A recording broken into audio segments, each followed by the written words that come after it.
Mentari pagi baru saja merangkak naik di ufuk timur, sinarnya yang keemasan menembus celah-celah gorden kamar kami yang mewah. Aku menggeliat pelan, merasakan kehangatan selimut yang memeluk tubuhku. Di sampingku, ranjang terasa dingin dan kosong. Mas Ardi, suamiku, sudah bangun. Itu aneh. Biasanya, dialah yang paling sulit kubangunkan, bahkan dengan alarm yang berbunyi nyaring sekalipun. Aku beranjak dari tempat tidur, mengenakan jubah tidur satin berwarna marun dan melangkah keluar kamar. Samar-samar kudengar suara dari ruang kerjanya. Aku mengernyitkan dahi. Sejak kapan Mas Ardi menjadi begitu rajin? Padahal ini akhir pekan. Rasa penasaran membawaku mendekati pintu ruang kerjanya yang sedikit terbuka. Aku mengintip dari celah sempit itu.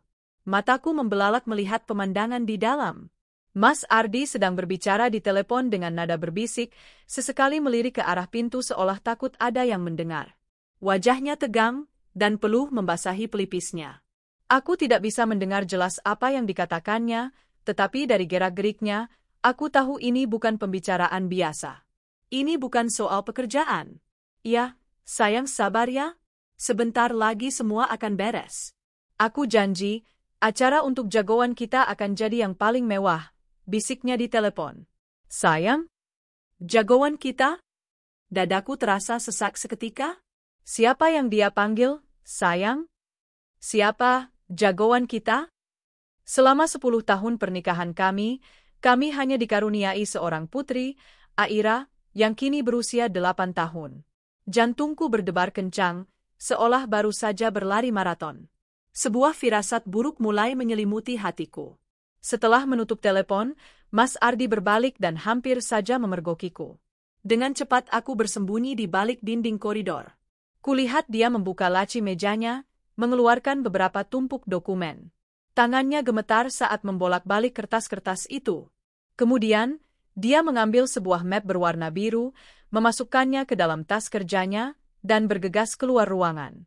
Saat dia melewatiku, aku bisa mencium aroma parfum wanita yang asing, bukan parfumku. Aroma manis yang memuakkan. Dia bahkan tidak menyadari keberadaanku. Wajahnya pias dan pikirannya tampak melayang entah kemana. Dia langsung menuju pintu depan, tanpa sarapan, tanpa pamit padaku atau Aira. Keanehan tidak berhenti sampai di situ. Beberapa hari terakhir, Mas Ardi selalu pulang larut malam dengan alasan lembur. Keuntungan perusahaan yang kami rintis bersama dari nol tiba-tiba merosot drastis. Dia bilang pasar sedang lesu, ada beberapa proyek yang gagal. Aku percaya saja, karena selama ini dialah yang memegang kendali penuh atas keuangan perusahaan. Aku hanya fokus pada bagian desain dan produksi. Betapa bodohnya aku. Uang belanja bulanan yang biasanya dia berikan tanpa pernah kuulur, kini harus kuminta berkali-kali dengan berbagai alasan yang dibuat-buat. Dia menjadi lebih pendiam, sering melamun, dan mudah tersinggung. Setiap kali kutanya ada masalah apa, dia hanya menjawab, banyak pikiran soal kantor, jangan ganggu aku. Ponselnya yang dulu sering tergeletak di mana saja, kini tak pernah lepas dari genggamannya. Bahkan saat mandi pun, ponsel itu dibawanya ke kamar mandi.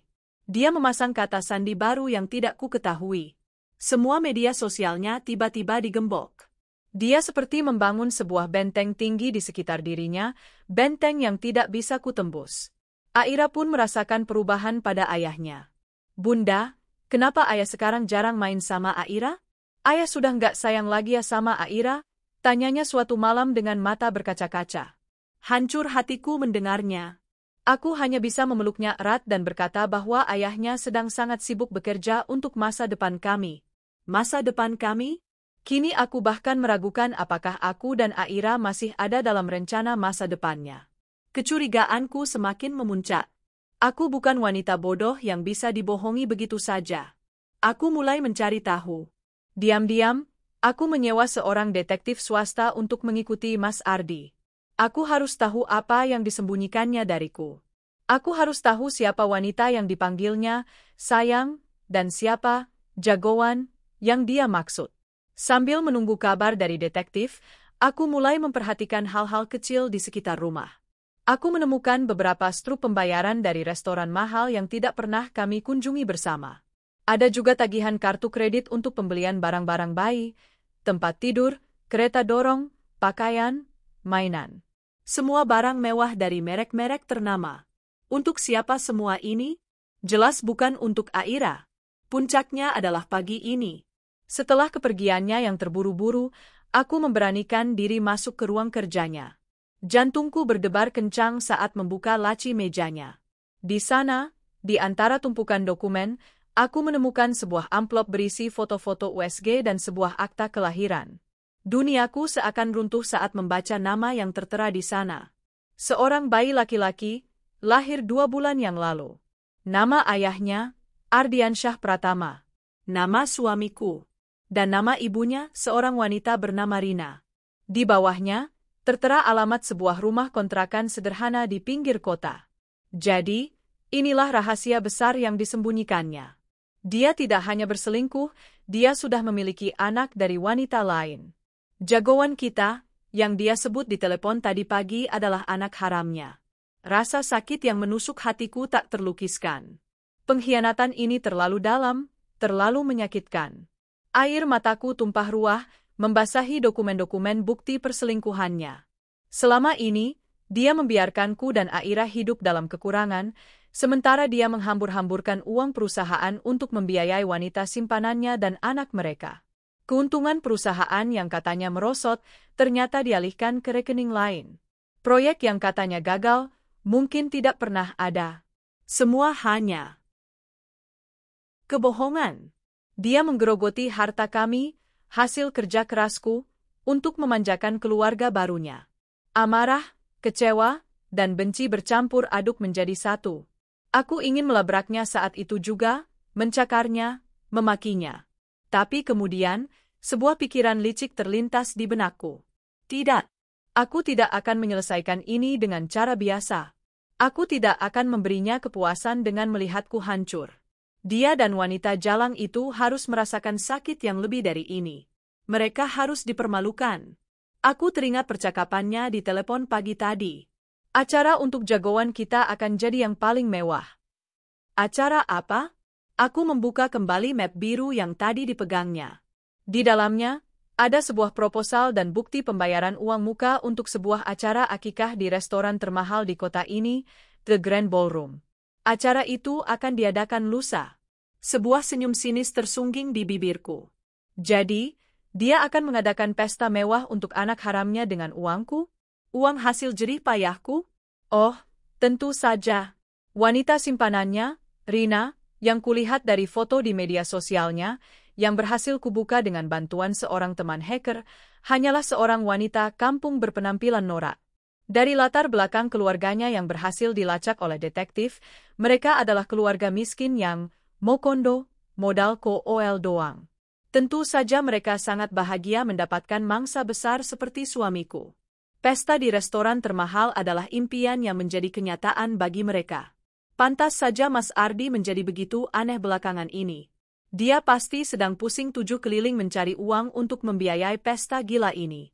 Uang perusahaan sudah habis dikurasnya. Kini, apa lagi yang akan dia incar? Mataku tertuju pada kotak perhiasan di meja riasku. Di sanalah seluruh koleksi perhiasan warisan dari ibuku dan beberapa yang kubeli dengan uangku sendiri tersimpan. Berlian, emas, mutiara.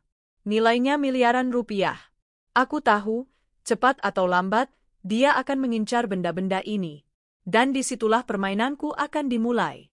Aku mengambil seluruh perhiasan asliku, menyimpannya di brankas tersembunyi di balik lukisan di kamarku. Kemudian, aku pergi ke sebuah toko perhiasan imitasi terbaik di kota. Aku memesan replika dari setiap perhiasan yang kumiliki. Kalung berlian, anting zamrud, gelang mutiara, cincin rubi. Semuanya dibuat semirip mungkin dengan aslinya. Hanya seorang ahli perhiasan yang bisa membedakannya. Setelah replika itu jadi, aku meletakkannya kembali di kotak perhiasan di meja riasku. Aku sengaja membiarkan pintunya sedikit terbuka, seolah-olah aku lupa menguncinya. Aku memasang kamera tersembunyi di sudut kamar yang terhubung langsung ke ponselku. Aku ingin merekam semuanya.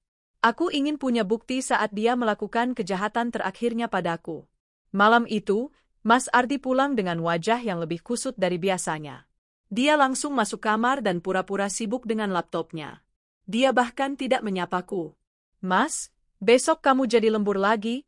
Tanyaku dengan nada sesantai mungkin, sambil menyisir rambutku di depan meja rias. Dia mengangguk tanpa menoleh. Iya, ada audit mendadak. Mungkin aku akan tidur di kantor. Kamu nggak usah nungguin. Aku tersenyum dalam hati. Skenarionya berjalan persis seperti yang kubayangkan. Oh, ya sudah. Jaga kesehatannya, Mas, kataku dengan nada penuh simpati palsu. Dia hanya bergumam sebagai jawaban. Matanya sesekali melirik ke arah kotak perhiasan yang sedikit terbuka. Aku bisa melihat kilatan keserakahan di matanya. Umpan sudah kutebar. Sekarang, tinggal menunggu ikan besar itu memakannya. Malam harinya, aku pura-pura sudah tidur lelap. Dari balik selimut, aku mengintip. Mas Ardi bangkit dari tempat tidur dengan gerakan sepelan mungkin. Dia berjalan mengendap-endap menuju meja rias. Jantungku berdebar kencang, bukan karena takut, tapi karena antisipasi. Dengan tangan gemetar, dia membuka kotak perhiasan itu. Matanya berbinar melihat kilauan perhiasan palsu di dalamnya. Dia tidak bisa menahan senyum kemenangannya. Dia pikir dia sudah berhasil. Dia pikir masalah keuangannya untuk pesta si anak haram akan selesai. Satu persatu, dia mengambil perhiasan-perhiasan itu, membungkusnya dengan kain beludru hitam, dan memasukkannya ke dalam tas kerjanya. Setelah memastikan tidak ada yang tersisa, dia menutup kembali kotak itu dan kembali ke tempat tidur. Dia pikir aku tidak tahu apa-apa. Dia pikir aku masih istri bodoh yang bisa dikelabuinya. Esok paginya, adegan perpisahan itu terasa seperti sebuah drama komedi. Dia keluar dari kamar dengan wajah was-was, takut aku curiga. Dia mencium keningku dengan canggung. Aku berangkat kerja dulu ya, sayang. Ingat, aku lembur, mungkin tidur di kantor. Jangan telepon-telepon kalau nggak penting, katanya dengan nada yang dibuat-buat. Iya, Mas. Hati-hati di jalan, jawabku dengan senyum termanis yang bisa kubuat. Saat dia menutup pintu, senyumku berubah menjadi seringai kemenangan. Aku memeriksa rekaman kamera tersembunyi di ponselku. Semuanya terekam dengan jelas. Aksi pencurian yang dilakukan oleh suamiku sendiri. Bukti ini lebih dari cukup untuk menjebloskannya ke penjara. Tapi penjara terlalu baik untuknya. Aku punya hukuman yang lebih setimpal. Hukuman yang akan menghancurkan harga dirinya, reputasinya, dan kebahagiaan semu yang sedang dibangunnya bersama wanita simpanannya. Aku menelepon detektif swasta yang kusewa. Cari tahu di mana dia akan menjual perhiasan itu. Ikuti dia, dan pastikan kamu mendapatkan video saat transaksi berlangsung. Langkah pertamaku berhasil. Sekarang, saatnya mempersiapkan langkah kedua, menghancurkan pestanya. Aku membuka lemari pakaianku, mencari gaun terindah yang kumiliki. Aku akan datang ke pesta itu sebagai bintang utama. Aku akan memakai perhiasan asliku, yang sama persis dengan perhiasan palsu yang dicurinya. Aku akan memperkenalkan diriku pada semua tamu. Aku akan menunjukkan pada dunia siapa sebenarnya Ardian Syah Pratama. Seorang suami pengkhianat, seorang ayah yang tidak bertanggung jawab, seorang pencuri, dan seorang penipu. Pesta mewah yang dia siapkan untuk anak haramnya akan menjadi panggung kehancurannya. Dan aku akan menjadi sutradaranya. Aku akan tertawa paling akhir, melihatnya dan keluarga barunya hancur lebur di depan mata semua orang. Ini bukan lagi soal sakit hati. Ini soal balas dendam. Dan balas dendamku akan terasa sangat manis. Di sudut lain kota, di sebuah rumah kontrakan sempit yang pengap, Rina sedang mematut dirinya di depan cermin retak. Bibirnya dipoles lipstik merah menyala, terlalu tebal dan sedikit keluar garis. Gaun satin berwarna emas yang dipesannya secara online tampak terlalu ketat di tubuhnya yang belum sepenuhnya kembali ke bentuk semula setelah melahirkan. Gaun itu seharusnya terlihat mewah, tetapi di tubuhnya, gaun itu justru terlihat murahan. Bagaimana, Bu? Rina cantik, kan? Tanyanya pada ibunya yang sedang duduk di tepi ranjang, memangku bayi laki-laki yang terlelap. Ibunya, seorang wanita parubaya dengan wajah yang digurati garis-garis kemiskinan, tersenyum lebar hingga gigi-giginya yang kekuningan terlihat. Cantik sekali, enduk. Kamu seperti ratu.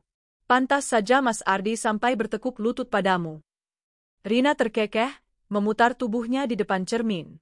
Tentu saja, Bu. Rina kan tidak seperti istri tuanya yang membosankan itu. Lihat saja, sebentar lagi juga Mas Ardi akan menceraikannya dan menikahi Rina. Kita akan pindah dari rumah kumuh ini ke rumah besarnya. Ibu dan bapak tidak perlu lagi jualan gorengan di pinggir jalan. Amin, Enduk. Semoga saja itu benar. Ibu sudah tidak sabar tinggal di rumah gedong, sahut ayahnya dari ruang tamu, suaranya serak karena terlalu banyak merokok. Bagi Rina dan keluarganya, Ardi adalah tiket emas keluar dari kemiskinan yang telah menjerat mereka selama beberapa generasi. Mereka tidak peduli Ardi sudah punya istri dan anak. Mereka tidak peduli bahwa kebahagiaan yang mereka rengkuh dibangun di atas penderitaan wanita lain. Yang penting bagi mereka adalah uang, kemewahan, dan status sosial. Sejak bertemu Ardi di sebuah kafe tempatnya bekerja sebagai pelayan, Rina sudah menargetkannya. Pria mapan, tampan, tetapi terlihat kesepian. Dengan sedikit rayuan dan pesona palsu, Rina berhasil menjerat Ardi dalam pelukannya. Dia sengaja hamil agar bisa mengikat Ardi lebih kuat, dan rencananya berhasil. Ardi menjadi gila karenanya, menuruti semua kemauannya, termasuk mengadakan pesta akikah untuk putra mereka di restoran termewah di kota. Bayangkan, Bu. Semua teman-temanku akan iri melihat pesta anakku. Di The Grand Ballroom. Restoran yang biasanya hanya bisa kita lihat dari luar, kata Rina dengan mata berbinar-binar.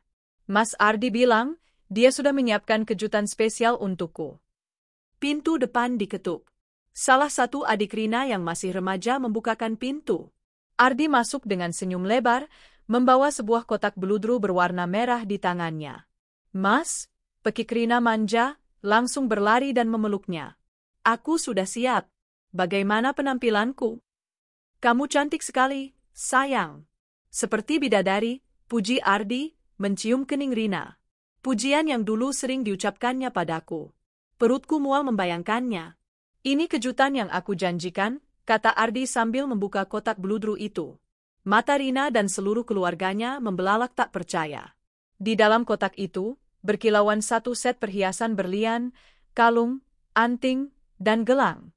Mereka tampak begitu mewah, begitu mahal. Tentu saja, itu adalah perhiasan palsu yang kusiapkan. Mas, ini untukku, tanya Rina dengan suara bergetar. Ardi mengangguk bangga. Tentu saja, sayang. Untuk ratu di hatiku. Malam ini, kamu harus jadi wanita paling cantik di pesta. Rina menangis terharu, memeluk Ardi erat-erat. Ibunya dan anggota keluarga lainnya langsung mengerubungi mereka, memuji-muji kebaikan dan kemurahan hati Ardi.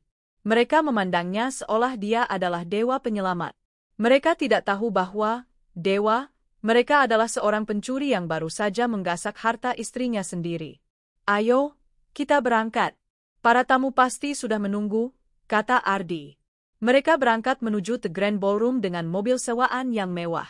Sepanjang perjalanan, Rina tidak henti-hentinya memandangi perhiasan di leher, telinga, dan pergelangan tangannya. Dia membayangkan bagaimana teman-temannya akan memandangnya dengan penuh kekaguman dan iri. Dia membayangkan bagaimana status sosialnya akan terangkat setelah malam ini. Dia sudah merasa seperti nyonya besar, istri seorang konglomerat. Setibanya di restoran, mereka disambut oleh manajer dan beberapa staf. Karpet merah tergelar di depan mereka. Kilatan lampu blitz dari beberapa fotografer bayaran yang disewa Ardi menyambut kedatangan mereka. Semuanya terlihat begitu sempurna, seperti sebuah dongeng. Ballroom sudah dihias dengan sangat indah. Bunga-bunga impor berwarna putih dan emas menghiasi setiap sudut ruangan. Meja-meja bundar dengan taplak satin putih ditata dengan rapi. Para tamu, yang sebagian besar adalah teman-teman dan kerabat Rina dari kampung, serta beberapa rekan bisnis Ardi yang berhasil dibujuknya untuk datang, sudah memenuhi ruangan. Mereka semua menatap takjub pada kemewahan pesta itu. Keluarga Rina, yang seumur hidup tidak pernah menginjakkan kaki di tempat semewah ini, terlihat norak. Mereka mengambil makanan dari buffet dengan piring yang menggunung, berbicara dengan suara keras, dan berfoto di setiap sudut ruangan dengan ponsel butut mereka. Tapi Rina dan Ardi tidak peduli. Malam ini adalah malam mereka. Ardi menggandeng Rina dan bayinya naik ke atas panggung kecil yang telah disiapkan. Dia mengambil mikrofon. Selamat malam, bapak-bapak, ibu-ibu, Hadirin sekalian, terima kasih atas kehadirannya di acara tasyakuran akikah putra kami, Bintang Pratama, kata Ardi dengan suara mantap, mencoba menutupi kegugupannya. Malam ini adalah malam yang sangat membahagiakan bagi saya dan juga Rina. Semoga putra kami kelak menjadi anak yang saleh, berbakti pada orang tua, dan berguna bagi nusa dan bangsa. Para tamu bertepuk tangan. Rina tersenyum bangga, air mata kebahagiaan mengalir di pipinya. Dia merasa seperti wanita paling beruntung di dunia. Sementara itu, di luar restoran, aku baru saja tiba. Aku keluar dari mobilku, mengenakan gaun malam berwarna merah darah yang elegan. Rambutku disanggul rapi, memperlihatkan leher jenjangku yang dihiasi kalung berlian asli, replika dari yang dipakai Rina. Anting zamrud berkilauan di telingaku, dan gelang mutiara melingkar indah di pergelangan tanganku. Aku adalah versi asli dari penampilan palsu wanita di dalam sana. Aku berjalan melewati karpet merah dengan anggun. Beberapa fotografer yang mengira aku adalah salah satu tamu penting, langsung mengarahkan kamera mereka padaku. Aku tersenyum tipis, menikmati perhatian itu. Saat aku melangkah masuk ke dalam ballroom, semua mata tertuju padaku. Musik yang tadinya mengalun lembut, tiba-tiba berhenti. Suasana yang tadinya riuh, mendadak senyap. Semua orang menatapku dengan tatapan bingung dan kagum. Mereka pasti bertanya-tanya, siapa wanita ini? Dari atas panggung, Ardi menatapku. Wajahnya yang tadinya berseri-seri, kini berubah menjadi pucat pasi seperti mayat. Matanya membelalak, mulutnya ternganga. Dia seolah melihat hantu. Dia pasti mengenali perhiasan yang kukenakan. Perhiasan yang sama persis dengan yang baru saja dia berikan pada selingkuhannya. Perhiasan yang seharusnya berada di toko gadai saat ini. Rina, yang berdiri di sampingnya, menatapku dengan tatapan sinis dan curiga. Dia mungkin mengira aku adalah salah satu mantan pacar Ardi yang cemburu. Dia belum tahu bahwa wanita yang ditatapnya dengan penuh kebencian ini adalah istri sah dari pria yang di sebelahnya. Aku berjalan perlahan menuju panggung dengan senyum yang paling manis, namun paling mematikan. Setiap langkahku terasa seperti sebuah hitungan mundur menuju ledakan besar. Aku bisa merasakan ketegangan di udara. Para tamu mulai berbisik-bisik. Ini dia. Saatnya pertunjukan dimulai.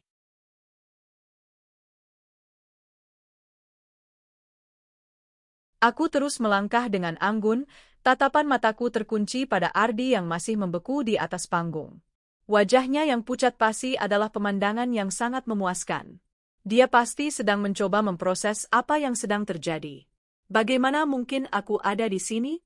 Dan yang lebih penting, bagaimana mungkin aku mengenakan perhiasan yang sudah dicurinya? Rina, si pelakor, mulai merasa tidak nyaman. Dia menyikut lengan Ardi, berbisik, "Mas, siapa perempuan itu? Kenapa dia menatap kita seperti itu? Dan, kenapa perhiasannya sama persis denganku?" Ardi tidak menjawab. Mulutnya masih terkunci rapat. Keringat dingin mulai membanjiri wajahnya. Dia tahu, dia sudah tamat. Permainannya sudah berakhir. Aku akhirnya tiba di depan panggung. Aku tidak langsung naik. Aku berhenti sejenak, membiarkan semua mata tertuju padaku. Aku ingin mereka semua menjadi saksi dari drama yang akan segera kubentangkan. "Selamat malam semuanya," sapaku dengan suara yang tenang namun jelas, terdengar di seluruh penjuru ballroom yang hening. Aku mengambil mikrofon dari stand di dekat panggung. "Maaf mengganggu pesta yang meriah ini. Sepertinya ada sedikit kesalahpahaman di sini." Semua tamu saling berpandangan, bingung. Keluarga Rina menatapku dengan pandangan tidak suka. "Siapa kamu? Tidak diundang kok datang-datang bikin onar," teriak Ibu Rina dari meja depan. Aku tersenyum sinis padanya. "Tenang, Bu.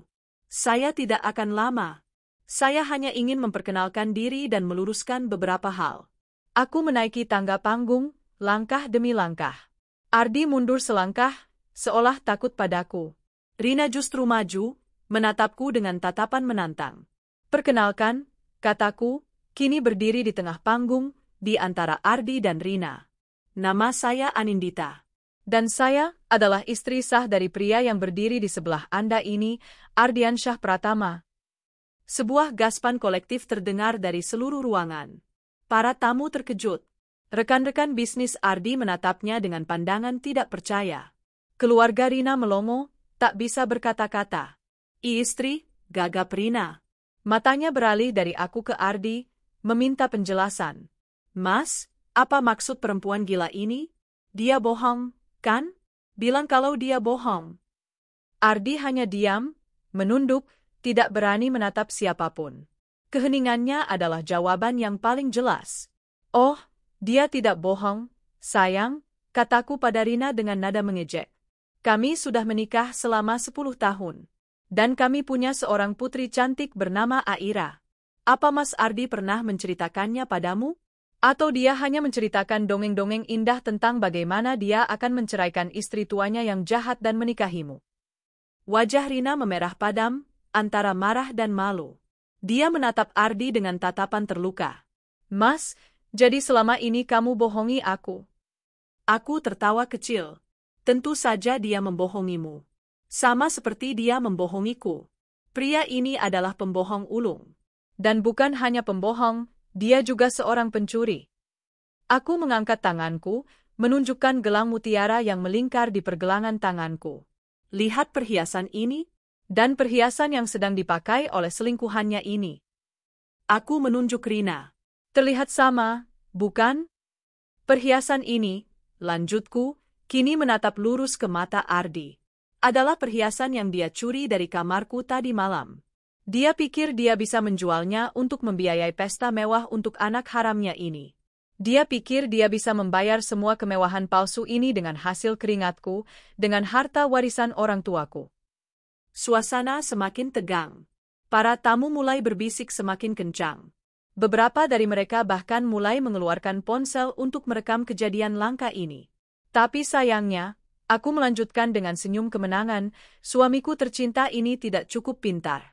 Dia tidak tahu bahwa aku sudah mencium gelagat busuknya sejak lama. Aku sudah tahu tentang perselingkuhannya, tentang anak haramnya, tentang semua uang perusahaan yang digelapkannya.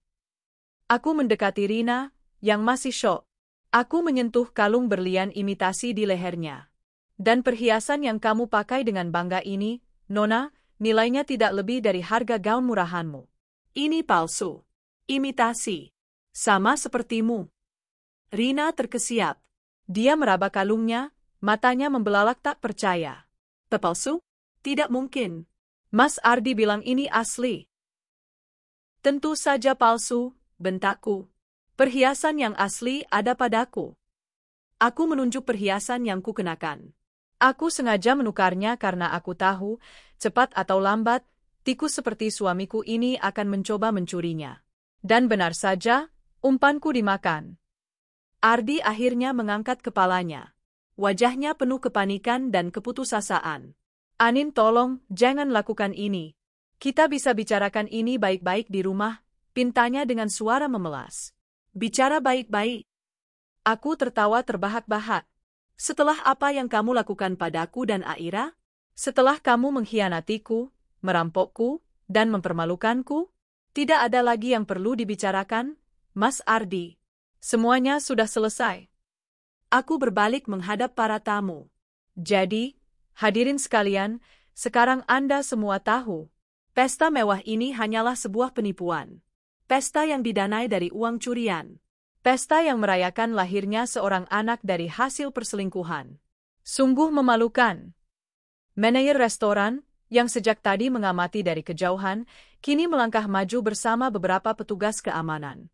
Maaf, Pak Ardi, ada apa ini? Apa benar yang dikatakan ibu ini? Ardi tidak bisa menjawab. Dia hanya bisa menatap lantai dengan tatapan kosong. Tentu saja benar, Pak Manajer, sahutku. Dan saya ragu suamiku ini punya uang untuk membayar semua ini. Dia pikir dia bisa membayar dengan perhiasan curian. Tapi sayangnya, perhiasan itu palsu. Silakan periksa sendiri. Manajer itu memberi isyarat pada salah satu stafnya, yang kemudian mendekati Rina dan meminta izin untuk memeriksa perhiasannya. Dengan tangan gemetar, Rina melepaskan kalung, anting, dan gelangnya. Setelah diperiksa sekilas oleh staf yang tampaknya mengerti perhiasan, dia mengangguk pada sang manajer. Wajah manajer itu langsung berubah keras. Pak Ardi, Saya minta Anda segera melunasi seluruh tagihan pesta ini sekarang juga. Jika tidak, dengan sangat menyesal, kami akan melaporkan Anda ke pihak kepolisian atas tuduhan penipuan, kata manajer itu dengan tegas. Kepanikan melanda Ardi. Dia merogoh sakunya, mengeluarkan dompetnya. Isinya hanya beberapa lembar uang ratusan ribu dan beberapa kartu kredit yang sudah mencapai limitnya. Dia menatap Rina, berharap wanita itu punya jalan keluar. Tapi Rina sendiri sama bingungnya. Keluarganya yang tadi begitu bangga, kini menunduk malu, berusaha menyembunyikan wajah mereka. Pesta impian mereka hancur dalam sekejap. Dongeng indah mereka berubah menjadi mimpi buruk. Aku merasa puas. Tapi balas dendamku belum selesai. Masih ada satu adegan penutup. Aku berjalan mendekati Rina, yang sedang menangis terseduh-seduh. Tanpa peringatan, sebuah tamparan keras mendarat di pipinya. Plak! Itu untuk wanita jalang yang merebut suami orang. Kemudian aku berbalik menghadap Ardi, yang menatapku dengan ngeri. Sebuah tamparan yang lebih keras mendarat di pipinya. Plak! Dan itu untuk suami pengkhianat yang tidak tahu diuntung. Nafasku terengah-engah, bukan karena lelah, tapi karena luapan emosi yang akhirnya menemukan jalan keluarnya. Aku menatap kedua orang yang telah menghancurkan hidupku itu dengan tatapan penuh kemenangan dan penghinaan. Nikmati malam kalian, kataku dengan seringai. Setelah ini, kalian mungkin akan menghabiskan malam-malam berikutnya di sel tahanan. Aku berbalik, melangkah turun dari panggung kehancuran mereka. Saat aku berjalan menuju pintu keluar, aku bisa mendengar suara tangisan Rina, makian dari keluarganya, dan suara tegas manajer restoran yang meminta pertanggungjawaban. Aku tidak menoleh ke belakang. Aku terus berjalan, dan saat aku melewati pintu keluar, aku tertawa. Tawa yang keras, lepas, dan penuh kelegaan. Tawa kemenangan. Mereka pantas mendapatkan semua ini. Dan ini barulah permulaan. Perjalanan pulang dari restoran terasa seperti mimpi. Tawa kemenanganku perlahan mereda, digantikan oleh keheningan yang memekakkan. Di dalam mobil, aku menatap pantulan diriku di jendela. Wanita dengan gaun merah darah dan perhiasan berkilauan. Wanita yang baru saja menghancurkan kehidupan suaminya dan selingkuhannya di depan umum. Apakah ini benar-benar aku? Sebagian diriku merasa sangat puas. Bertahun-tahun aku menahan sakit, memendam curiga, dan merasa diabaikan. Malam ini, semua itu tumpah ruah. Aku berhasil membalaskan dendamku. Aku menunjukkan pada Ardi dan wanita murahan itu bahwa aku bukanlah wanita lemah yang bisa mereka injak-injak. Namun, di sisi lain, ada kehampaan yang terasa begitu nyata. Pernikahan yang kubangun selama 10 tahun hancur berkeping-keping. Pria yang pernah kucintai dengan tulus ternyata adalah seorang monster berwajah malaikat. Kenangan-kenangan indah yang pernah kami lalui kini terasa seperti racun. Setibanya di rumah, suasana terasa begitu berbeda. Rumah besar yang dulu terasa hangat, kini terasa dingin dan kosong. Aku masuk ke kamar Aira. Putriku sedang tertidur lelap, memeluk boneka beruangnya. Wajahnya yang polos dan damai seolah menjadi tamparan keras bagiku. Apa yang akan kukatakan padanya besok pagi? Bagaimana aku akan menjelaskan bahwa ayahnya tidak akan pulang lagi? Bahwa keluarga kecil kami tidak akan pernah sama lagi? Air mataku kembali menetes, kali ini bukan karena amarah, tapi karena kesedihan yang mendalam. Aku membelai rambut Aira dengan lembut, berjanji dalam hati bahwa aku akan melakukan apapun untuk melindunginya, untuk memberinya kehidupan yang lebih baik, jauh dari kebohongan dan pengkhianatan ayahnya. Malam itu aku tidak bisa tidur. Aku duduk di ruang kerja Ardi, tempat di mana semua kebusukannya mulai terungkap. Aku membuka laptop perusahaan, memeriksa semua data keuangan. Mataku terbelalak melihat betapa parahnya kerusakan yang telah dibuat Ardi. Dia tidak hanya mengambil keuntungan, dia juga membuat utang-utang fiktif, menggadaikan aset perusahaan, dan melakukan berbagai manipulasi laporan keuangan untuk menutupi jejaknya. Perusahaan yang kurintis dengan susah payah berada di ambang kebangkrutan. Amarahku kembali tersulut. Pria itu tidak hanya menghancurkan hatiku, dia juga berusaha menghancurkan masa depanku dan masa depan putriku. Aku tidak akan membiarkannya. Keesokan paginya, aku mengumpulkan seluruh sisa tenagaku. Aku harus kuat, demi Aira dan demi diriku sendiri. Aku membangunkan Aira seperti biasa, membantunya bersiap cepat sekolah, dan membuatkan sarapan kesukaannya. Bunda, ayah semalam gak pulang lagi? Tanya Aira dengan polosnya. Aku berjongkok di hadapannya, menatap matanya yang jernih. Sayang, dengarkan Bunda. Mulai sekarang, mungkin ayah tidak akan tinggal bersama kita lagi. Ayah dan Bunda punya masalah yang harus diselesaikan. Tapi kamu harus tahu, Bunda akan selalu ada di sini untukmu. Dan Bunda sangat menyayangimu. Aira menatapku dengan bingung, tapi dia tidak bertanya lebih lanjut. Dia hanya mengangguk dan memelukku erat. Pelukan itu memberiku kekuatan yang luar biasa. Setelah mengantar Aira ke sekolah, aku langsung menuju kantor. Aku mengumpulkan semua manajer dan staf senior. Dengan berat hati, aku menjelaskan situasi yang sebenarnya. Tentang penggelapan dana yang dilakukan Ardi dan kondisi keuangan perusahaan yang kritis. Beberapa dari mereka terkejut, beberapa lainnya menunjukkan simpati. Saya tahu ini berita yang sangat buruk, kataku dengan suara tegas. Tapi saya tidak akan menyerah. Perusahaan ini adalah hasil kerja keras kita semua. Saya akan mengambil alih kemudi sepenuhnya. Saya butuh bantuan dan dukungan dari kalian semua untuk menyelamatkan perusahaan ini. Apakah kalian bersedia berjuang bersama saya? Di luar dugaan, mereka semua menyatakan kesediaannya untuk membantuku. Mereka melihat kesungguhanku, mereka tahu integritasku selama ini. Kepercayaan mereka menjadi bahan bakar baru bagi semangatku. Hari-hari berikutnya adalah hari-hari terberat dalam hidupku. Aku bekerja dari pagi hingga larut malam. Aku membedah setiap laporan keuangan, melacak setiap aliran dana yang mencurigakan, dan bernegosiasi dengan bank dan para kreditur. Aku menjual beberapa aset pribadi yang tidak penting untuk menutupi utang-utang perusahaan. Aku merombak total sistem manajemen yang selama ini dipegang Ardi. Di sela-sela kesibukanku, aku juga mengurus proses perceraian dan menuntut Ardi secara hukum. Dengan semua bukti yang kumiliki, rekaman video pencurian, dokumen penggelapan dana, dan kesaksian dari manajer restoran, posisiku sangat kuat. Berita tentang drama di The Grand Ballroom menyebar dengan cepat. Ardi dan Rina menjadi bahan cemoohan di seluruh kota. Mereka benar-benar diusir oleh pemilik restoran malam itu dan dilaporkan ke polisi. Ardi ditahan, sementara Rina dan keluarganya kembali ke kampung dengan membawa malu yang tak terhingga. Perhiasan palsu itu menjadi simbol dari kehidupan palsu yang mereka coba bangun. Beberapa minggu kemudian, pengacaraku memberitahu bahwa Ardi divonis bersalah atas tuduhan pencurian, penggelapan, dan penipuan. Dia dijatuhi hukuman penjara beberapa tahun. Aku tidak merasa senang, juga tidak sedih. Aku hanya merasa lega. Babak kelam dalam hidupku akhirnya benar-benar berakhir.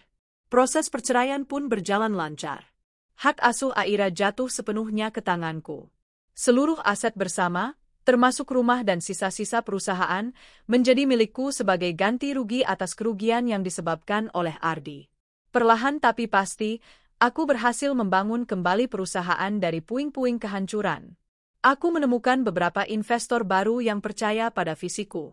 Aku meluncurkan produk-produk baru yang inovatif.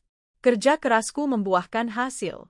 Perusahaan tidak hanya selamat, tapi juga berkembang lebih pesat dari sebelumnya. Aku juga mulai membangun kembali hidupku. Aku menghabiskan lebih banyak waktu berkualitas dengan Aira. Kami berlibur bersama, melakukan hal-hal yang kami sukai. Aku melihat senyum Aira kembali merekah, lebih ceria dari sebelumnya. Dia adalah sumber kekuatanku, alasanku untuk terus berjuang. Aku tidak lagi membenci Ardi. Aku hanya merasa kasihan padanya. Dia memiliki segalanya, istri yang setia, anak yang cantik, bisnis yang sukses, tetapi dia menyia-nyiakannya demi kesenangan sesaat dan keserakahan. Dia memilih jalan yang salah dan harus menanggung konsekuensinya. Suatu sore, saat aku sedang bersantai di taman belakang rumah bersama Aira, aku menerima sebuah surat. Surat itu dari Ardi, dari dalam penjara. Tangannya gemetar saat membukanya. Isinya adalah permintaan maaf yang panjang dan penuh penyesalan. Dia mengaku telah dibutakan oleh nafsu dan keserakahan. Dia menyesal telah mengkhianatiku dan Aira. Dia bilang bahwa setiap hari di penjara adalah siksaan baginya, bukan karena hukuman fisiknya, tapi karena bayang-bayang kesalahannya yang selalu menghantui. Dia memohon agar aku bisa memaafkannya. Aku melipat kembali surat itu. Aku tidak tahu apakah aku bisa memaafkannya sepenuhnya. Luka yang dia torehkan terlalu dalam. Tapi aku tahu satu hal, aku tidak akan membiarkan masa lalu terus membebani langkahku ke depan. Aku menatap Aira yang sedang tertawa riang mengejar kupu-kupu. Di sanalah masa depanku. Di sanalah kebahagiaanku. Aku telah melewati badai terburuk dalam hidupku, dan aku berhasil keluar sebagai pemenang. Aku lebih kuat, lebih mandiri, dan lebih bijaksana. Aku tersenyum. Babak baru dalam kehidupanku telah dimulai. Dan aku siap untuk menulis cerita bahagiaku sendiri, bersama putriku, tanpa ada lagi bayang-bayang pengkhianatan. Langit sore itu tampak begitu cerah, secerah masa depan yang menantiku. Bab 5, Gema dari masa lalu. 2 tahun berlalu sejak malam yang mengubah segalanya. Hidupku dan Aira telah menemukan ritme baru yang damai dan bahagia. Perusahaan yang dulu nyaris karam, kini menjelma menjadi salah satu pemain utama di industrinya. Aku berhasil membuktikan bahwa aku bisa berdiri di atas kakiku sendiri, bahkan lebih kokoh dari sebelumnya. Aira tumbuh menjadi gadis kecil yang cerdas dan ceria, seolah luka dari perpisahan orang tuanya telah sembuh seiring berjalannya waktu. Kami tinggal di rumah baru, di lingkungan yang lebih tenang. Rumah lama yang penuh kenangan pahit telah kujual. Aku ingin memulai segalanya dari lembaran yang benar-benar bersih. Sesekali, aku masih teringat Ardi, tapi bukan dengan amarah atau benci, melainkan dengan perasaan hampa yang aneh. Dia adalah bagian dari masa laluku, sebuah pelajaran mahal yang membuatku menjadi diriku yang sekarang. Suatu hari, saat aku sedang memeriksa email di kantor, sebuah nama pengirim membuatku tertegun. Rina. Wanita itu, si pelakor, mengirimiku email. Jantungku berdebar sedikit lebih cepat. Untuk apa dia menghubungiku setelah sekian lama? Dengan ragu, aku membuka email itu. Isinya singkat, tapi cukup untuk membuatku terdiam. Ibu Anindita yang terhormat. Saya tahu saya tidak pantas untuk menghubungi ibu setelah semua yang terjadi. Tapi saya dalam kesulitan besar. Putra saya, Bintang, sakit keras. Dia butuh operasi yang biayanya sangat besar. Saya sudah menjual semua yang saya punya, tapi masih jauh dari cukup. Pak Ardi di penjara tidak bisa membantu. Keluarga saya juga tidak punya apa-apa. Saya mohon, Bu, tolonglah putra saya. Dia tidak bersalah. Dia tidak tahu apa-apa tentang dosa saya dan ayahnya. Saya tahu ini permintaan yang sangat tidak tahu malu, tapi saya tidak tahu harus meminta tolong pada siapa lagi. Saya bersedia melakukan apa saja, bersujud di kaki ibu, asal Bintang bisa selamat. Hormat saya, Rina. Aku membaca email itu berulang kali. Perasaanku campur aduk. Amarah, iba, dan dilema. Di satu sisi, kebencianku pada wanita ini masih tersisa. Dialah penyebab hancurnya rumah tanggaku. Dialah yang bersekongkol dengan suamiku untuk menguras hartaku. Mengapa aku harus menolongnya? Tapi di sisi lain, ada seorang anak yang tidak berdosa yang sedang sakit keras. Bintang. Anak itu, meskipun hasil dari sebuah pengkhianatan, tetaplah saudara tiri Aira.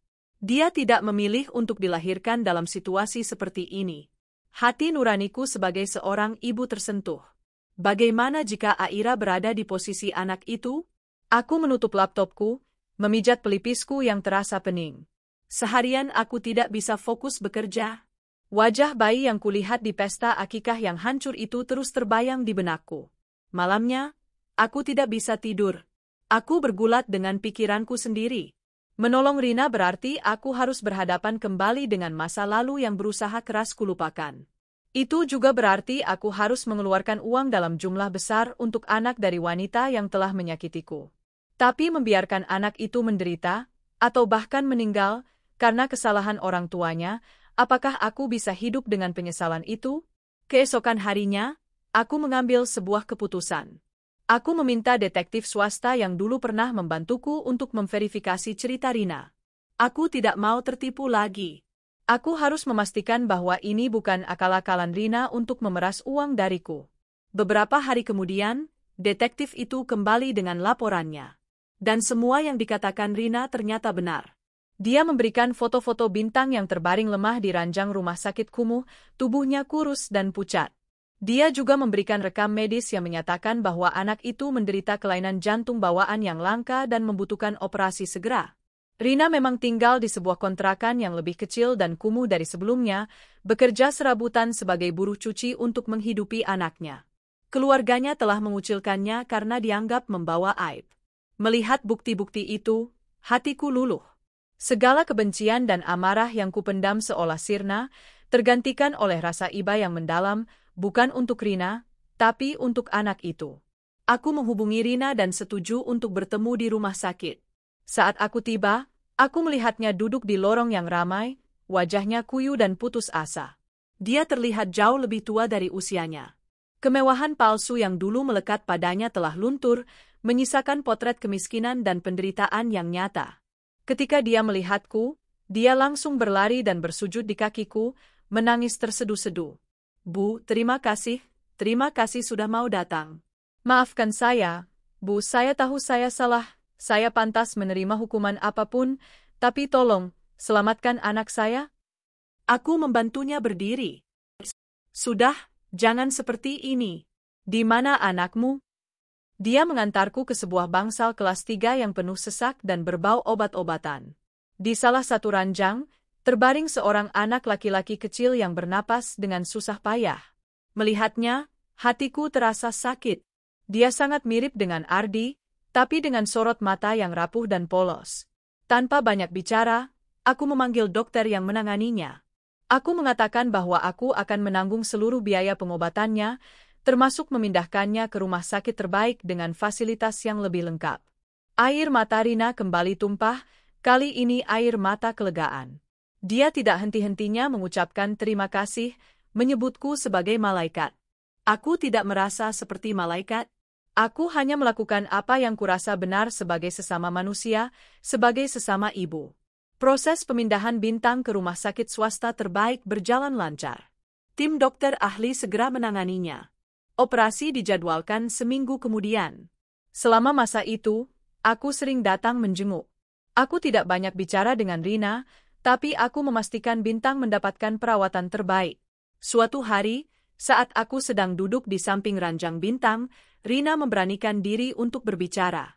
Bu, saya tahu terima kasih saja tidak akan pernah cukup untuk membalas kebaikan ibu. Saya tidak mengerti kenapa ibu mau menolong saya dan anak saya setelah semua yang saya lakukan. Aku menatapnya. Aku tidak melakukan ini untukmu, Rina. Aku melakukannya untuk anak ini. Dia tidak bersalah. Dan dia adalah kakak dari putriku.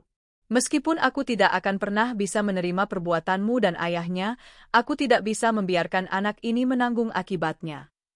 Rina menunduk, air matanya kembali menetes. Saya sangat menyesal, Bu. Dulu saya dibutakan oleh kemiskinan dan impian untuk hidup mewah. Saya pikir Mas Ardi adalah jalan keluar. Ternyata, itu adalah jalan menuju kehancuran. Sekarang saya sadar, kebahagiaan yang direbut dari orang lain tidak akan pernah bertahan lama. Pengakuannya yang tulus membuatku sedikit terenyuh. Mungkin penderitaan telah mengubahnya. Hari operasi tiba. Aku menemani Rina menunggu di luar ruang operasi dengan perasaan cemas. Berjam-jam terasa seperti selamanya. Akhirnya, dokter keluar dengan wajah lelah namun tersenyum. Operasi berjalan dengan sukses.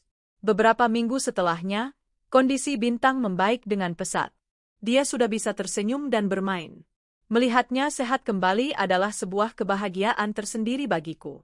Setelah Bintang dinyatakan sembuh total dan boleh pulang, aku memberikan Rina sejumlah uang. Gunakan uang ini untuk memulai hidup baru. Carilah pekerjaan yang halal dan besarkan Bintang menjadi anak yang baik. Jangan ulangi lagi kesalahanmu di masa lalu. Rina kembali bersujud, tapi kali ini aku mencegahnya. Cukup, Rina. Anggap saja semua utangmu sudah lunas. Sekarang pergilah dan jangan pernah muncul lagi di hadapanku atau putriku. Dia mengangguk, menangis dalam diam. Dia mengucapkan terima kasih untuk yang terakhir kalinya, lalu pergi membawa putranya, menghilang dari kehidupanku, kali ini untuk selamanya. Aku merasa lega. Gema dari masa lalu itu akhirnya benar-benar lenyap. Aku telah berdamai dengan diriku sendiri, dengan masa laluku. Aku telah mengubah dendam menjadi pengampunan, bukan untuk mereka, tapi untuk kedamaian hatiku sendiri. Aku sadar, memaafkan bukan berarti melupakan, tapi melepaskan beban yang tidak perlu kita pikul. Kini, aku bisa benar-benar melangkah maju tanpa ada lagi ganjalan di hati. Meskipun aku sudah tidak ingin lagi ada urusan apapun dengan masa laluku, takdir seolah punya rencana lain. Sekitar sebulan setelah kepergian Rina dan Bintang, aku menerima surat kedua dari Ardi. Kali ini, tulisan tangannya tampak lebih kacau, penuh dengan coretan dan bekas tetesan air mata yang mengering. Anindita, aku tidak tahu harus memulai dari mana. Aku baru saja mendapat kabar dari seorang teman yang membesukku. Dia bercerita tentang apa yang kamu lakukan untuk Bintang. Dia bilang kamu membiayai seluruh operasi anak itu sampai sembuh. Anin, aku tidak tahu harus berkata apa. Aku malu. Sangat malu. Di saat aku, sebagai ayahnya, tidak bisa melakukan apa-apa untuknya dari balik jeruji ini, kamu, orang yang paling kusakiti, justru datang sebagai penyelamat. Selama di penjara, aku punya banyak waktu untuk merenung. Aku menyadari betapa bodoh dan jahatnya aku. Aku menukar berlian sepertimu dengan batu kali. Aku menghancurkan keluarga kita, kebahagiaan Aira, dan masa depan perusahaan kita hanya demi ego dan nafsu sesaat. Tidak ada hari yang kulewati tanpa penyesalan. Awalnya, aku pikir aku membenci Rina karena telah menjebakku. Tapi aku sadar, kesalahan terbesar ada padaku. Akulah yang membuka pintu untuknya masuk. Akulah yang memilih untuk berkhianat. Dia mungkin pemicunya, tapi akulah yang menarik pelatuknya. Mendengar kebaikan hatimu pada Bintang membuatku semakin hancur. Bagaimana bisa kamu begitu mulia, sementara aku begitu hina? Kamu tidak punya kewajiban apapun pada anak itu, tapi kamu tetap menolongnya. Kamu menunjukkan padaku arti dari kemanusiaan yang sesungguhnya, sesuatu yang telah lama kulupakan. Aku tidak akan meminta maaf lagi, karena kata maaf tidak akan pernah cukup untuk menebus semua dosaku. Aku juga tidak akan memintamu untuk menungguku atau memberiku kesempatan kedua. Aku tidak pantas mendapatkannya. Aku hanya ingin kamu tahu, aku sangat menyesal. Dan aku sangat berterima kasih. Terima kasih telah menyelamatkan putraku. Terima kasih telah menjadi ibu yang luar biasa untuk Aira. Terima kasih telah menunjukkan padaku bahwa di tengah kegelapan yang kubuat, masih ada cahaya kebaikan di hatimu. Aku akan menjalani sisa hukumanku dengan menerima semua konsekuensinya. Mungkin ini adalah cara Tuhan untuk membersihkan dosa-dosaku. Aku hanya berharap, suatu saat nanti, jika takdir mengizinkan kita bertemu lagi, aku bisa menatap matamu dan mata Aira tanpa rasa malu yang membakar ini. Jaga dirimu dan Aira baik-baik. Kalian berhak bahagia. Hormatku, Ardi. Aku meletakkan surat itu di meja. Air mataku mengalir tanpa bisa kutahan. Bukan air mata kesedihan, tapi air mata yang lahir dari campuran emosi yang rumit. Ada sisa-sisa sakit hati, ada kelegaan karena penyesalannya yang tulus, dan ada kesadaran bahwa kisah kami benar-benar telah sampai pada titik akhirnya. Surat itu adalah penutup yang tidak pernah kuduga. Pengakuan kesalahannya yang total dan ketulusan hatinya yang kurasakan dari setiap kata, memberiku kedamaian yang tidak pernah kurasakan sebelumnya. Beban terakhir dari masa lalu seolah terangkat dari pundakku. Aku tidak membalas surat itu. Tidak ada lagi yang perlu dikatakan. Kisah kami sudah selesai. Dia punya jalannya sendiri untuk menebus kesalahan, dan aku punya jalanku sendiri untuk membangun masa depan. Aku bangkit, berjalan ke arah jendela dan menatap langit senja yang berwarna jingga. Aku tahu, mulai hari ini, aku benar-benar bebas. Bebas dari dendam, bebas dari amarah, dan bebas dari bayang-bayang masa lalu. Aku siap menyambut hari esok dengan hati yang lapang dan senyum yang tahun-tahun berlalu dengan cepat. Aira kini telah beranjak remaja, seorang gadis yang cantik, cerdas, dan penuh percaya diri. Aku sering melihat pantulan diriku dalam dirinya, namun dengan versi yang lebih kuat dan lebih bahagia. Hubungan kami lebih dari sekadar ibu dan anak, kami adalah sahabat. Dia tahu semua ceritaku, termasuk bagian terkelamnya, dan itu justru membuat ikatan kami semakin erat. Perusahaan terus berkembang, bahkan telah membuka beberapa cabang di luar negeri. Aku menikmati peranku sebagai seorang CEO, seorang pemimpin wanita yang dihormati di dunia bisnis yang didominasi pria. Kehidupanku terasa lengkap dan memuaskan. Aku punya karir yang cemerlang, putri yang kubanggakan, dan kedamaian hati. Aku pikir, aku tidak butuh apa-apa lagi.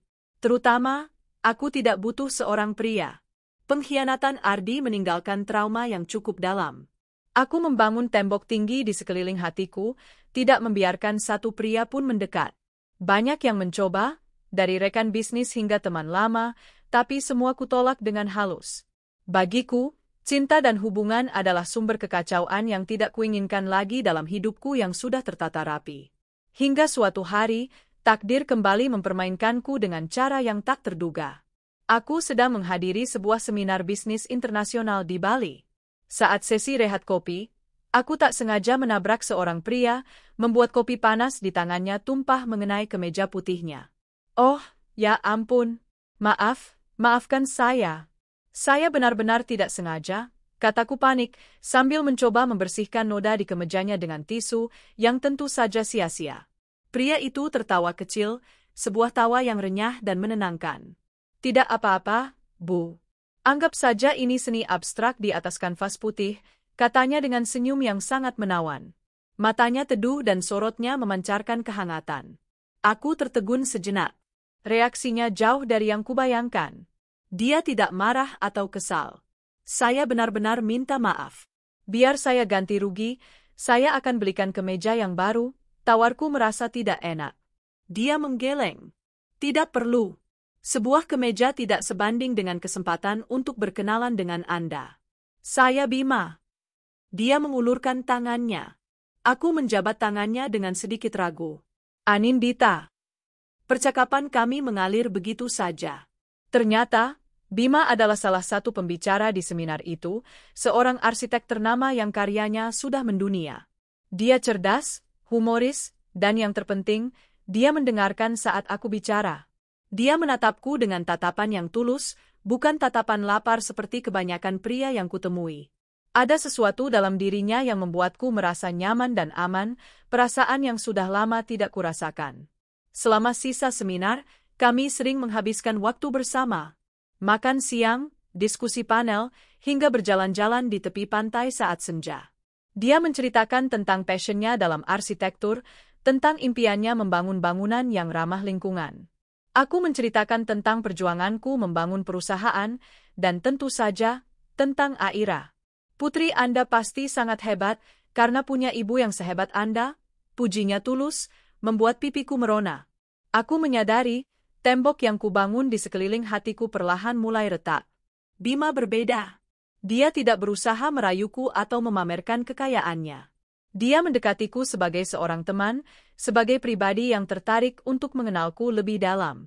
Setelah seminar selesai dan kami kembali ke kota masing-masing, komunikasi kami terus berlanjut. Dari pesan singkat, telepon, hingga panggilan video. Dia tidak pernah memaksa, selalu memberiku ruang, tapi kehadirannya secara konsisten membuat hari-hariku lebih berwarna. Suatu akhir pekan, dia datang ke Jakarta dan mengajakku dan Aira makan malam. Awalnya aku gugup, takut Aira tidak akan menyukainya. Tapi kekhawatiranku tidak terbukti. Bima bisa dengan mudah mengambil hati Aira. Mereka membicarakan banyak hal, dari film favorit hingga game online. Aira terlihat sangat nyaman dan banyak tertawa.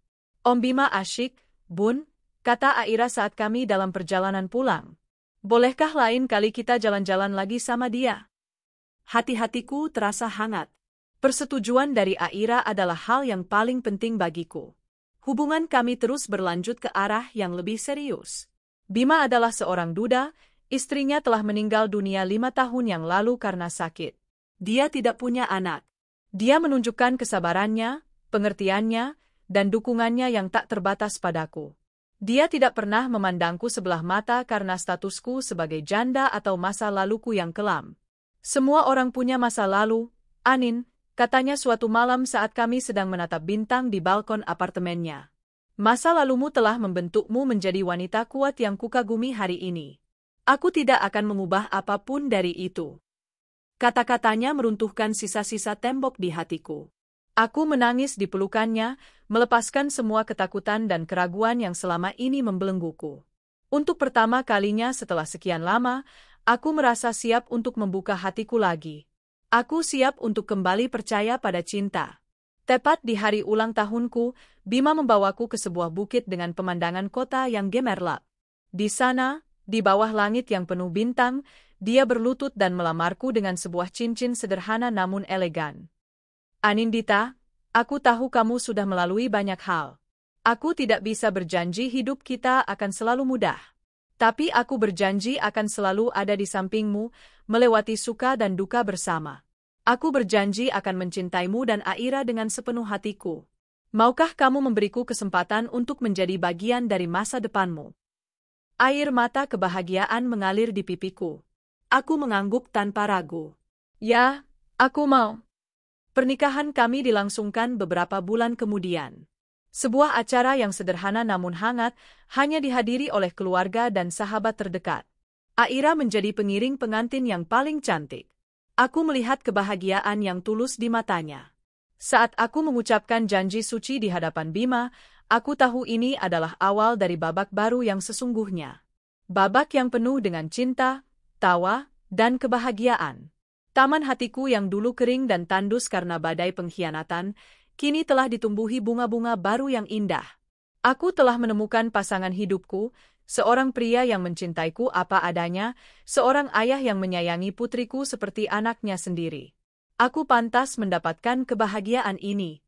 Kami semua pantas mendapatkannya. 5 tahun setelah pernikahanku dengan Bima, kehidupan terasa seperti sebuah mimpi indah yang menjadi kenyataan. Keluarga kecil kami dipenuhi dengan kehangatan dan tawa. Bima bukan hanya suami yang luar biasa bagiku, tetapi juga ayah sambung yang sempurna untuk Aira. Dia dengan sabar membimbing Aira melewati masa-masa remajanya yang penuh gejolak, menjadi teman curhat sekaligus panutan. Aira bahkan memanggilnya, Ayah, sebuah panggilan yang keluar dari hatinya dengan tulus. Suatu sore, aku menerima telepon dari nomor yang tidak dikenal. Suara di seberang terdengar parau dan ragu-ragu. Halo, Anindita? Aku mengenali suara itu, meskipun sudah bertahun-tahun tidak mendengarnya. Ardi? Keheningan sejenak. Iya, ini aku. Aku sudah bebas. Berita itu tidak terlalu mengejutkanku.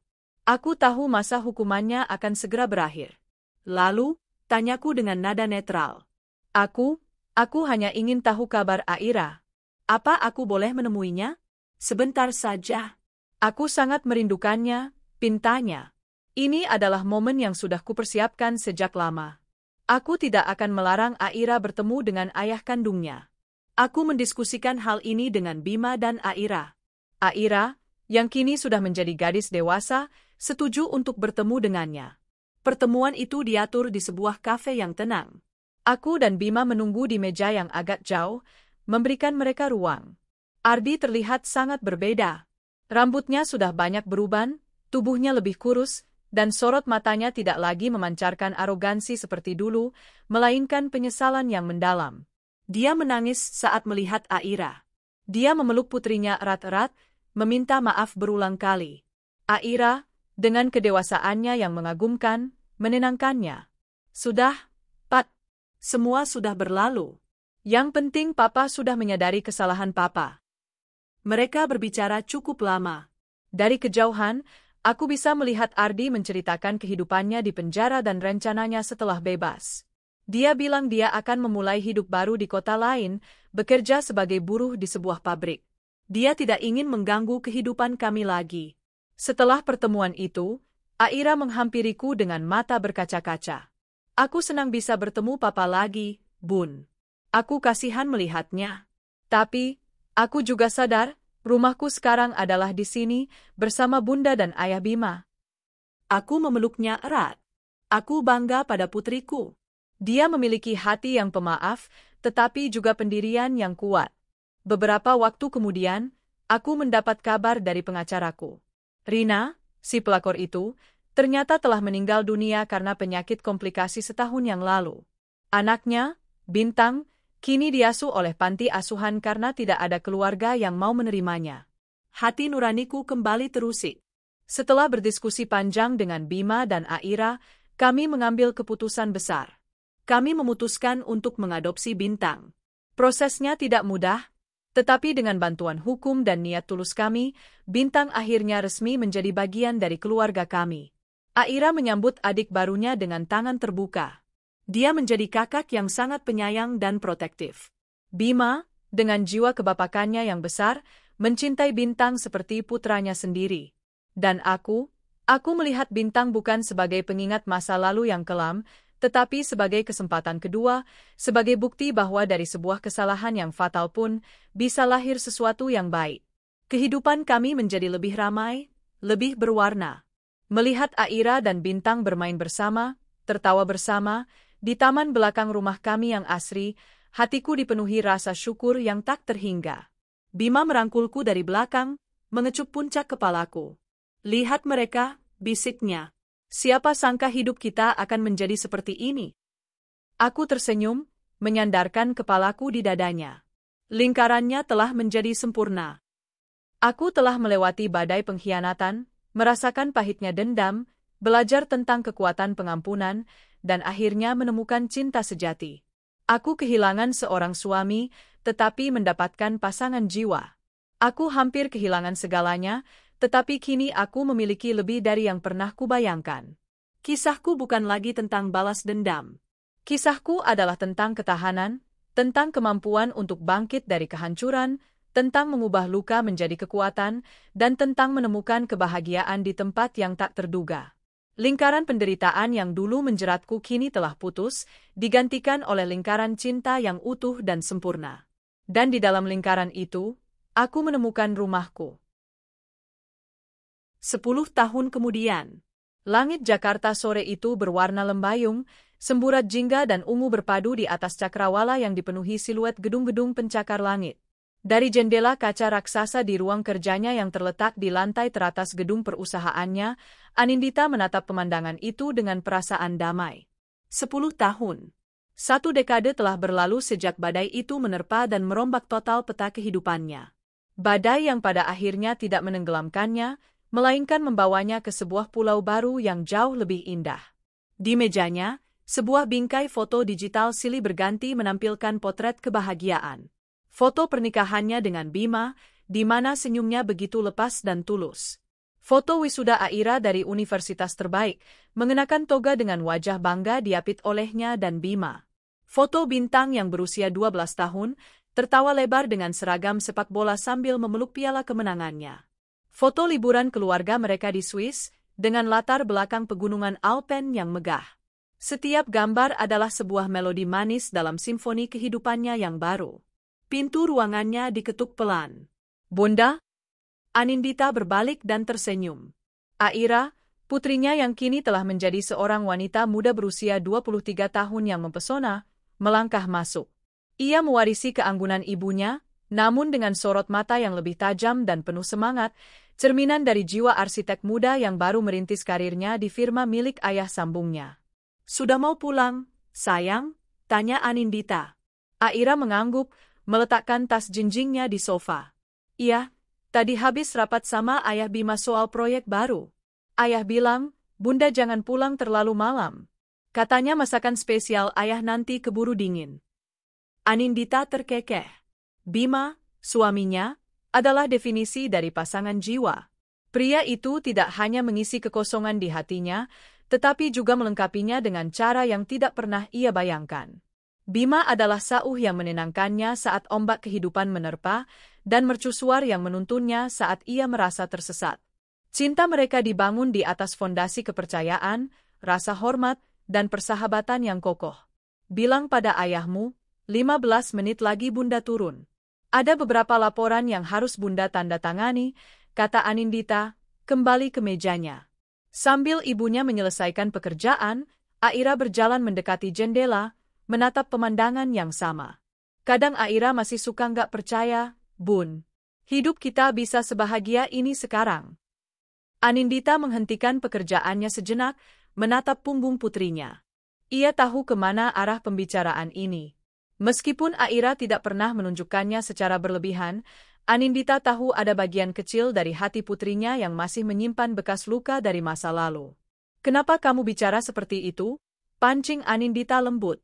Aira berbalik, menyandarkan pinggulnya di bingkai jendela. "Kemarin, Papa telepon."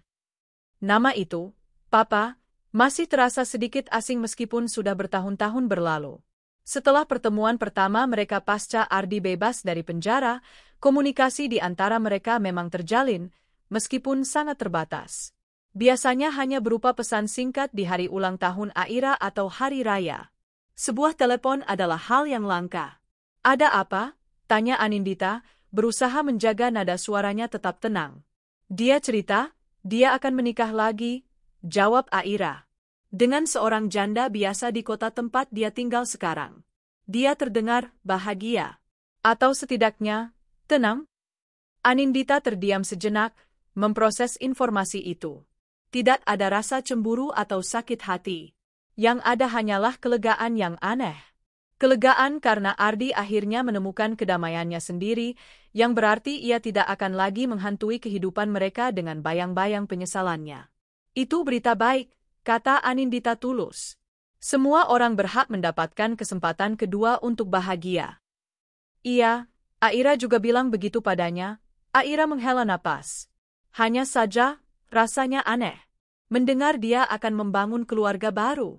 Itu membuat Aira teringat lagi pada keluarga kita yang dulu. Pada malam-malam saat Aira berharap Papa pulang cepat dari kantor. Pada janji-janji liburan yang tidak pernah ditepati.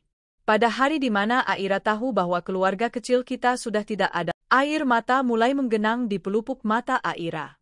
Anindita bangkit dari kursinya, menghampiri dan memeluk putrinya erat-erat. "Menangislah jika kamu ingin menangis, sayang. Tidak apa-apa untuk merasa sedih. Luka itu nyata, dan bekasnya akan selalu ada. Tapi lihatlah kita sekarang. Kita selamat. Kita membangun kembali puing-puing itu menjadi istana yang lebih megah." Aira membalas pelukan ibunya. Aira tahu, Bun. Aira sangat bersyukur punya bunda dan ayah Bima. Ayah Bima adalah ayah terbaik di dunia. Aira tidak bisa membohongi diri sendiri. Kadang Aira merindukan sosok ayah yang seharusnya, Papa Ardi yang dulu, sebelum semuanya hancur. "Bunda mengerti," bisik Anindita. Inilah kompleksitas perasaan manusia yang tidak bisa disederhanakan. Aira bisa mencintai ayah sambungnya dengan tulus, sekaligus merindukan versi ideal dari ayah kandungnya. Keduanya tidak saling meniadakan. Dan Papa Ardi yang sekarang, yang meneleponmu dan menceritakan kebahagiaannya, dia ada karena dia telah melewati proses penebusan yang panjang. Dia tidak akan menjadi seperti sekarang jika dia tidak kehilangan kita dulu. Terkadang, kehilangan adalah guru terbaik. Mereka berpelukan dalam diam selama beberapa saat. Gema dari masa lalu itu, yang sesekali masih datang menyapa, tidak lagi terasa seperti badai yang mengancam. Kini ia lebih seperti gerimis senja, mengingatkan mereka pada perjalanan panjang yang telah mereka lalui dan membuat kehangatan rumah terasa lebih berharga. Potongan kisah, Ardi. Di sebuah kota kecil di Jawa Tengah, yang udaranya masih sejuk dan bebas polusi, Ardiansyah Pratama sedang menyiram tanaman di halaman depan rumahnya yang sederhana. Rumah tipe 36 di sebuah kompleks perumahan biasa. Sangat jauh berbeda dari manshaft mewah yang pernah ia tinggali. Tapi disinilah ia menemukan ketenangan. Seorang wanita paruh baya dengan senyum ramah keluar membawa 2 cangkir teh hangat. "Sudah, Mas. Nanti tanamannya kembung kalau disiram terus," guraunya. Ardi tersenyum, meletakkan selang air. Ia duduk di kursi teras di samping wanita itu, Lastri, calon istrinya. Mereka bertemu setahun yang lalu di sebuah pengajian rutin. Lastri adalah seorang guru SD yang telah lama menjanda, dengan 2 anak yang sudah dewasa dan berkeluarga. Ia wanita yang sabar, tulus, dan tidak pernah mengungkit-ungkit masa lalu Ardi yang kelam, yang ia ceritakan sejak awal perkenalan mereka. "Bagaimana tadi teleponnya dengan Aira?" tanya Lastri lembut. Wajah Ardi berubah sendu. "Dia ikut bahagia untukku. Dia sudah jadi wanita yang hebat, Las. Sangat dewasa. Anindita pasti mendidiknya dengan sangat baik." "Kamu ayah yang beruntung masih bisa bicara dengannya," hibur Lastri. "Aku bukan ayah," sahut Ardi cepat, nadanya penuh penyesalan. Seorang ayah tidak akan meninggalkan anaknya. Seorang ayah tidak akan menghancurkan kebahagiaan anaknya demi keegoisan sendiri. Aku hanya donor biologis. Ayahnya yang sesungguhnya adalah Bima, suami Anindita sekarang. Pria itu, dia adalah pria yang seharusnya menjadi suami Anin dan ayah Aira sejak awal. Setelah bebas dari penjara, Ardi mencoba kembali ke Jakarta. Tapi kota itu terasa begitu asing dan menghakiminya. Setiap sudut seolah mengingatkannya pada kegagalan dan dosanya. Ia akhirnya memutuskan untuk pindah, memulai hidup dari nol. Ia bekerja sebagai supervisor di sebuah pabrik garmen, pekerjaan yang jujur meskipun gajinya tidak seberapa. Ia tidak pernah lagi mencoba mendekati Anindita. Ia tahu ia tidak punya hak. Komunikasinya dengan Aira adalah satu-satunya jembatan ke masa lalunya, sebuah anugerah yang tidak pantas ia dapatkan, namun sangat ia syukuri. Ia juga tahu tentang Bintang. Awalnya ia terkejut, marah pada dirinya sendiri karena lagi-lagi Anindita yang harus menanggung beban dari kesalahannya. Tapi kemudian ia sadar, itu bukanlah beban bagi Anindita. Itu adalah wujud dari kemuliaan hati wanita yang pernah ia sia-siakan. Jangan terus menyalahkan dirimu, Mas, kata Lastri, menggenggam tangannya. Kamu sudah menjalani hukumanmu. Kamu sudah berubah. Sekarang saatnya melihat ke depan. Ardi menatap wanita di sampingnya. Apa kamu yakin mau menikah dengan pria sepertiku? Pria gagal dengan masa lalu yang kelam. Lastri tersenyum hangat. Aku tidak akan menikahi masa lalumu, Mas. Aku akan menikahi dirimu yang sekarang. Pria yang setiap pagi bangun untuk sholat subuh di masjid. Pria yang bekerja keras dengan jujur. Pria yang selalu sabar dan baik padaku. Itu sudah lebih dari cukup. Ardi merasakan matanya memanas. Untuk pertama kalinya setelah bertahun-tahun, ia merasa diterima, dimaafkan, dan layak untuk bahagia. Mungkin ini memang kesempatan keduanya. Sebuah kebahagiaan yang sederhana, yang jauh dari kemewahan dan intrik, tetapi terasa begitu nyata dan menenangkan jiwa. Potongan kisah, Bintang. Ayah, ayah, lihat. Bintang Pratama Bimasena berlari ke arah Bima yang sedang membaca koran di taman belakang. Di tangannya, ada sebuah robot rakitan yang baru saja selesai dibuatnya. Lampu LED-nya berkedip-kedip dan bisa berjalan dengan kaku. Bima meletakkan korannya, wajahnya berseri-seri. Wow, hebat sekali, jagoan ayah. Kamu berhasil menyelesaikannya sendiri. Bintang mengangguk bangga. Di usianya yang ke-12, ia tumbuh menjadi anak yang cerdas, terutama dalam bidang sains dan teknologi. Ia sangat berbeda dari Aira yang lebih menyukai seni dan desain. Tapi justru perbedaan itulah yang membuat dinamika keluarga mereka menjadi kaya. Bunda bilang, kalau nilai raporku bagus semester ini, aku boleh ikut kursus robotik, kata Bintang penuh harap. Tentu saja boleh. Ayah akan mendaftarkanmu di tempat terbaik, janji Bima, mengacak-acak rambut putranya. Anindita keluar dari dapur membawa nampan berisi jus jeruk dan camilan. Ia tersenyum melihat interaksi suami dan putra bungsunya. Mengadopsi Bintang adalah salah satu keputusan terbaik dalam hidupnya. Anak itu membawa begitu banyak keceriaan dan tawa ke dalam rumah mereka. Tentu saja, perjalanannya tidak selalu mulus. Saat Bintang berusia sekitar 7 tahun, ia mulai bertanya. Pertanyaan-pertanyaan polos yang sulit dijawab. Kenapa warna kulitnya sedikit lebih gelap dari Kak Aira? Kenapa di akta kelahirannya namanya berbeda? Kenapa ia tidak punya foto bayi bersama ayah Bima? Anindita dan Bima tidak pernah berniat membohonginya. Mereka menunggunya cukup besar untuk mengerti. Suatu malam, mereka duduk bertiga di kamar Bintang. Dengan bahasa yang sederhana dan penuh kehati-hatian, mereka menceritakan yang sebenarnya. Bahwa ia lahir dari perut ibu lain yang sangat menyayanginya tapi sudah tiada. Bahwa ia juga punya ayah kandung. Dan bahwa mereka, Anindita dan Bima, adalah orang tua yang dipilihkan takdir untuk mencintai dan membesarkannya. Bintang kecil menangis malam itu. Ia bingung, sedih, dan mungkin merasa sedikit terasing. Tapi Anindita dan Bima memeluknya erat, meyakinkannya bahwa asal-usulnya tidak mengubah sedikit pun cinta mereka padanya. Aira juga memainkan peran penting. Ia bercerita pada adiknya, kakak juga punya 2 ayah. Papa Ardi yang membuat kakak lahir, dan ayah Bima yang membesarkan kakak. Punya banyak orang tua yang sayang sama kita itu anugerah, loh. Butuh waktu bagi Bintang untuk memproses semuanya. Tapi cinta dan dukungan yang konsisten dari keluarganya membuatnya tumbuh menjadi anak yang percaya diri dan berjiwa besar. Ia tahu masa lalunya, tetapi ia tidak membiarkan masa lalu itu mendefinisikan dirinya. Rumahnya adalah di sini. Orang tuanya adalah Anindita dan Bima. Kakaknya adalah Aira. Titik. Bintang, panggil Anindita lembut. Nanti sore mau ikut bunda dan ayah jenguk Eyang. Bintang mengangguk semangat. Mau. Nanti aku mau tunjukkan robot ini ke Eyang Kakung. Eyang yang dimaksud adalah orang tua Bima. Mereka menerima Bintang dengan tangan terbuka sejak hari pertama, mencurahkan kasih sayang selayaknya cucu kandung mereka sendiri. Lingkaran keluarga yang dibangun Anindita dan Bima memang tidak konvensional, tetapi dijalin dengan benang-benang cinta yang jauh lebih kuat dari sekadar ikatan darah. Sebuah pesta di taman belakang. Untuk merayakan ulang tahun pernikahan mereka yang ke-10, Anindita dan Bima mengadakan sebuah pesta kebun sederhana di taman belakang rumah mereka yang luas. Hanya keluarga dan sahabat-sahabat terdekat yang diundang. Lampu-lampu taman berkelip indah di antara pepohonan, alunan musik jazz akustik mengalun lembut, dan aroma barbeque yang lezat memenuhi udara. Anindita, dalam balutan gaun musim panas yang elegan, tampak bercahaya. Ia tertawa lepas saat mengobrol dengan para sahabatnya, sesekali melirik ke arah Bima yang sedang asyik memanggang sosis bersama Bintang.